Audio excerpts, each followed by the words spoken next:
Hello and welcome.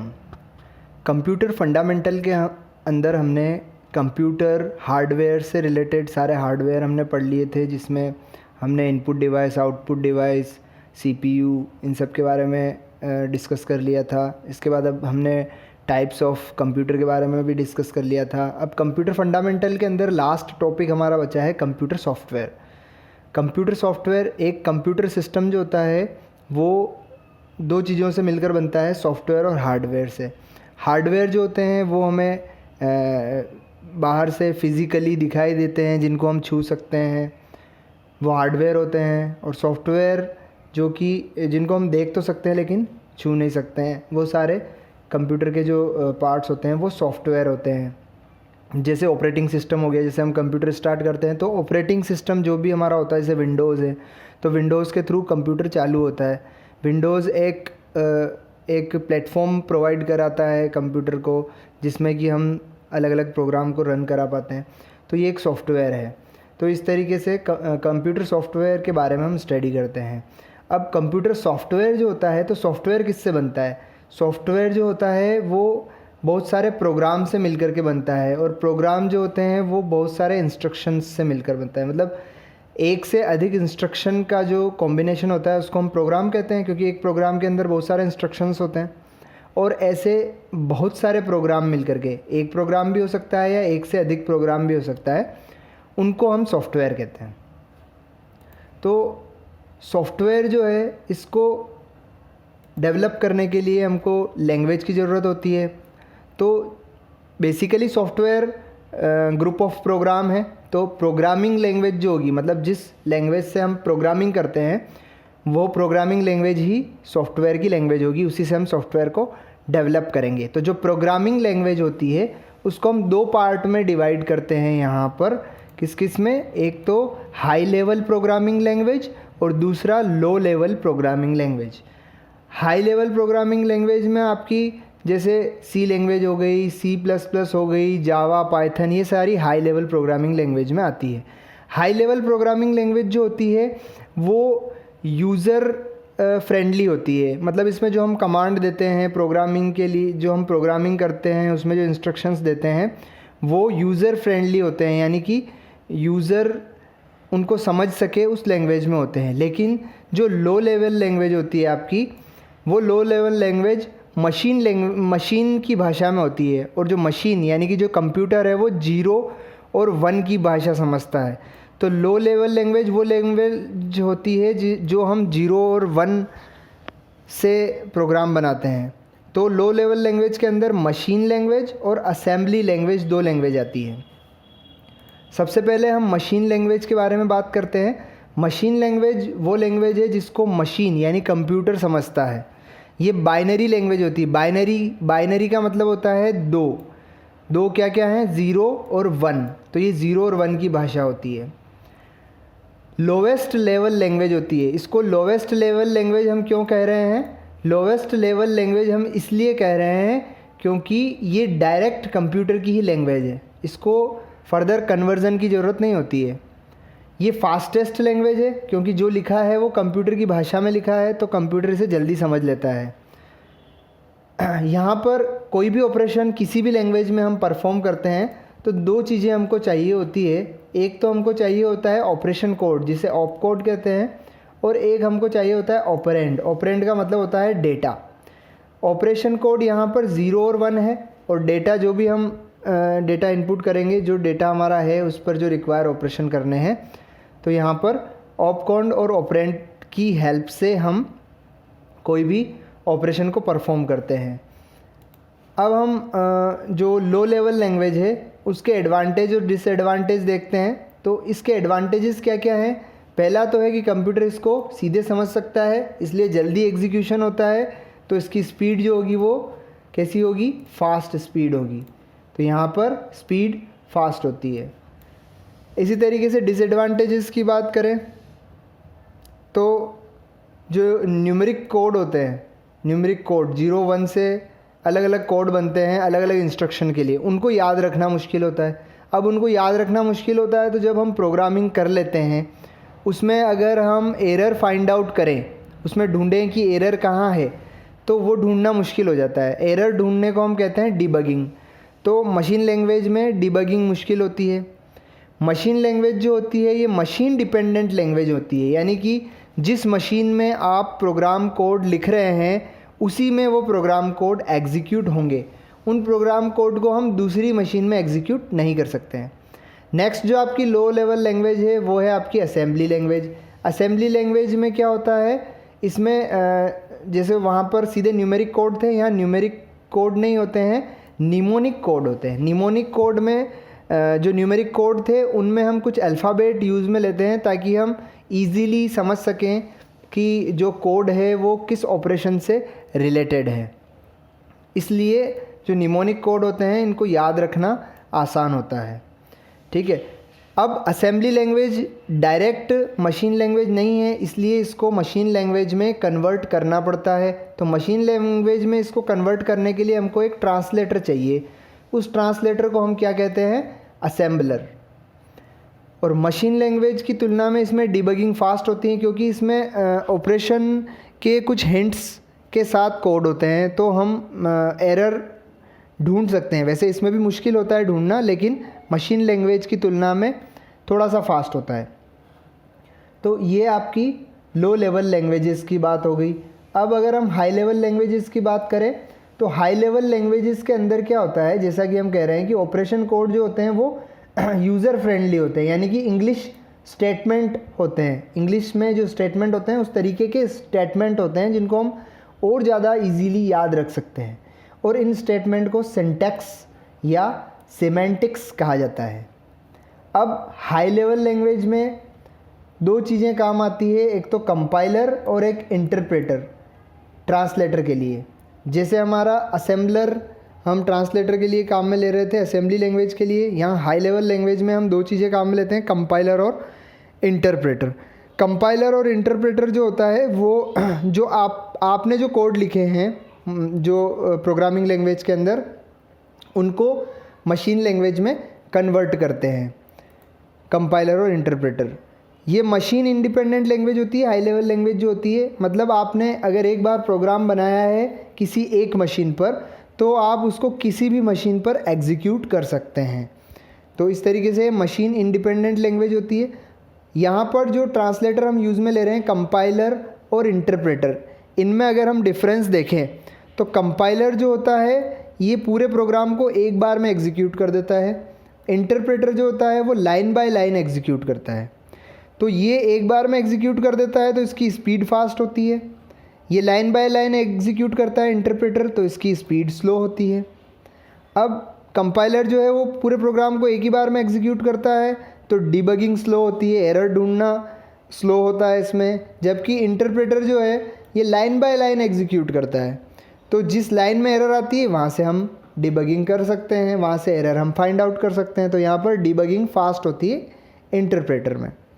तो ये high level language के बारे में बेसिक हमने पढ़ा। कुछ एग्जाम्पल हम देखते हैं हाई लेवल लैंग्वेज के और उनकी कंपाइलर। जैसे सी लैंग्वेज है उसका कंपाइलर होता है टर्बो सी, C++ का टर्बो C++, सी इन जावा इसका होता है GNU compiler for C and C++। इस तरीके से जावा लैंग्वेज का होता है जावा सी। तो ये कुछ लैंग्वेजेस हैं और उनके कंपाइलर हैं।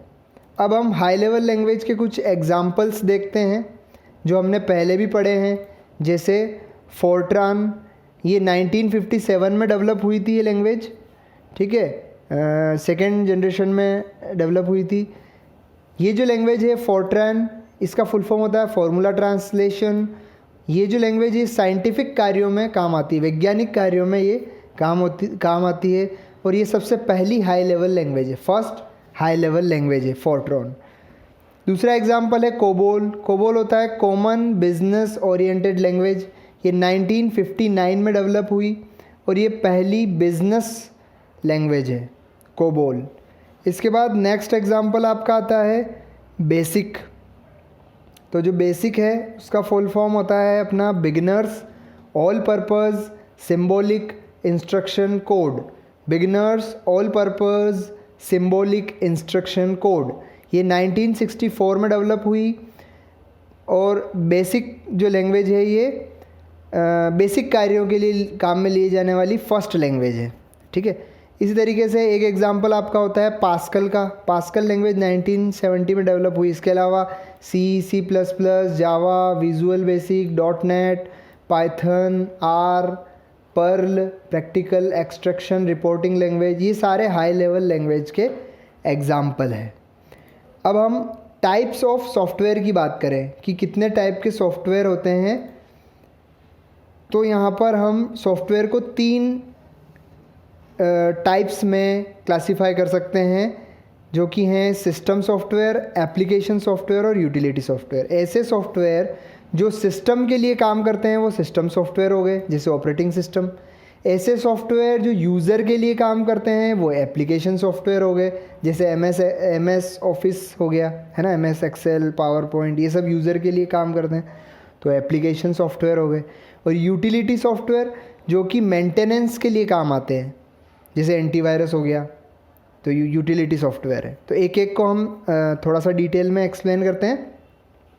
तो सबसे पहला है आपका सिस्टम सॉफ्टवेयर। सिस्टम सॉफ्टवेयर ऐसे सॉफ्टवेयर है जो सिस्टम के लिए काम करते हैं, है ना, जैसे ऑपरेटिंग सिस्टम हो गया। ऑपरेटिंग सिस्टम किसी भी कंप्यूटर सिस्टम को स्टार्ट करने के लिए फंडामेंटल सॉफ्टवेयर कौन सा है? Operating system. अब ऑपरेटिंग सिस्टम में भी बहुत सारे सिस्टम अवेलेबल होते हैं, जैसे सबसे पहला है डोस अब काम में नहीं आता है, लेकिन सबसे पहले डोस ही काम में लिया जाता था। डोस होता है डिस्क ऑपरेटिंग सिस्टम। इसके अंदर आपका एक तो CLI होता है, कमांड लाइन इंटरफेस, और दूसरा होता है CUI, कैरेक्टर यूज़र इंटरफेस। ये जो डोस सिस्टम है, ऑपरेटिंग सिस्टम, ये सिंगल यूज़र सिंगल टास्किंग है, मतलब एक ही व्यक्ति इस पे काम कर सकता है और एक बार में एक ही काम कर सकता है। इसके बाद दूसरा ऑपरेटिंग सिस्टम है विंडोज़, जो हम काम में लेते हैं। इसके अंदर GUI आता है, ग्राफिकल यूज़र इंटरफेस, यानी कि इसमें कैरेक्टर भी आते हैं, इसमें हम इमेजेस भी देख सकते हैं, वीडियोस भी देख सकते हैं, तो ग्राफिकल यूज़र इंटरफेस होता है। सिंगल यूज़र मल्टीटास्किंग होता है, यानी कि यूज़र तो एक ही रहेगा लेकिन मल्टीटास्किंग इसमें हम कर सकते हैं, एक साथ हम बहुत सारे टास्क या बहुत सारे प्रोग्राम को रन कर सकते हैं। इसके बाद नेक्स्ट एग्ज़ाम्पल है आपका लिनक्स जो होता है ये एक ओपन सोर्स है। ओपन सोर्स का मतलब है इंटरनेट पे फ्रीली अवेलेबल होता है ये ऑपरेटिंग सिस्टम। ये एक मल्टी यूज़र मल्टीटास्किंग टाइप का ऑपरेटिंग सिस्टम है, जिसमें मल्टी यूज़र काम कर सकते हैं और मल्टी यूज़र मल्टीटास्किंग कर सकते हैं। इसके अलावा कुछ और एग्जांपल है ऑपरेटिंग सिस्टम के, जैसे यूनिक्स हो गया, मैक OS हो गया, IBM AIX हो गया, HP UX हो गया, सन कंपनी का सोलारिस हो गया, सेंट ऑपरेटिंग सिस्टम हो गया। इनके अलावा आपके और होते हैं, रेड का होता है, रेड का लिनक्स होता है, ठीक है। इसके अलावा नोवेल का होता है SUSE का, कैली लिनक्स होता है।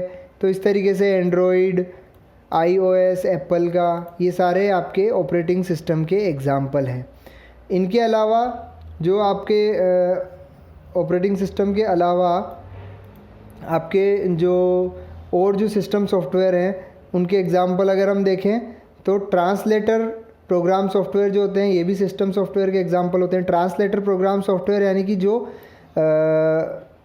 जो कि प्रोग्रामिंग लैंग्वेज को मशीन लैंग्वेज में कन्वर्ट करते हैं, अभी हमने पढ़ा था, जैसे असेंबलर हो गया, कंपाइलर हो गया, इंटरप्रेटर हो गया, ये भी सिस्टम सॉफ्टवेयर के एग्जाम्पल है।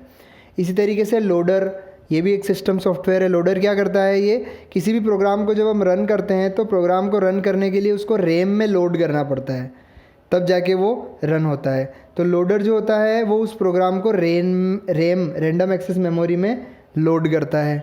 इसी तरीके से एक आपका होता है लिंकर क्या होता है, जैसे कंपाइलर के थ्रू हम फाइल जनरेट करते हैं तो उसमें मल्टीपल ऑब्जेक्ट फाइल जनरेट होती है।